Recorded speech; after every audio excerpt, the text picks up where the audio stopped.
நீ ஒருத்தனோட பசிய தீத்தினா அதுதான் உன் பணத்தை சேர்த்து வைக்கிற இடம்.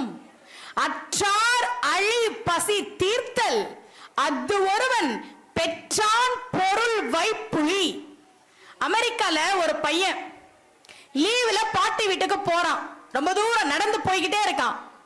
வெயில் நேரம், மயக்கம் வருது, சாப்பிடல, என்ன பண்றதுன்னு தெரியல. ஒரு வீட்டு கதவை தட்டுறான். ஒருத்தவங்க கதவை திறக்கிறாங்க. கொஞ்சம் தண்ணி இருக்குமான்னு கேக்குறான். ஒரு சின்ன பொண்ணு பாக்குறா. பசியா இருப்பான் போல இருக்கே அப்படின்னு உள்ள வாப்பா அப்படின்னு கூப்பிட்டு ஒரு டம்ளர் பால் கொடுக்கறா. கொஞ்சம் இருந்தினா நான் சமைச்சிருவேன், சாப்பிட்டுட்டு போ. இல்ல இல்ல எனக்கு இது போதும் அப்படின்னு அவன் கிளம்பி போயிடுறான். ரொம்ப வருஷம் கழிச்சு அந்த பகுதியில புதிதா ஒரு நோய் பரவுது. நிறைய மக்கள் பாதிக்கப்படுறாங்க. மருத்துவமனைக்கு நிறைய பேர் அந்த நோய் பாதிக்கப்பட்டு வராங்க. அதுல ஒரு பொண்ணு தனியா வந்து மருத்துவமனையில அட்மிட் ஆயிருக்கிறாங்க. மருத்துவர் மருத்துவம் பார்க்கிறார், அவங்களுக்கு குணமாயிடுச்சு. மருத்துவமனையில இருந்து கிளம்பணும்.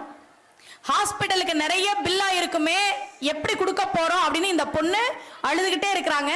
இந்தாங்க உங்க பில் அப்படின்னு ஒருத்தர் கொண்டு வந்து கொடுக்கிறார். வாங்கி பார்க்கறாங்க. அதுல என்ன எழுதி இருந்தது தெரியுமா? இந்த மருத்துவ சிகிச்சைக்கான செலவு பல வருடங்களுக்கு முன்பாகவே எனக்கு ஒரு டம்ளர் பாலாக தரப்பட்டு விட்டது. இப்படிக்கு மருத்துவர் டாக்டர் ஹோவர்ட் கெல்லி என்று கையெழுத்து போட்டிருந்தது. அன்னைக்கு எனக்கு ஒரு டம்ளர் பால் கொடுத்தீங்கல்ல, அந்த தெம்புல தான் நான் நடந்து போனேன், படிச்ச டாக்டர் ஆனே. நீங்க மருத்துவமனைக்கு வந்த உடனேயே நீங்க தானே அடையாளம் தெரிஞ்சது. சிகிச்சை கொடுத்தேன், காப்பாத்திட்டேன். எனக்கு பணம் வேணாம். ஏன்?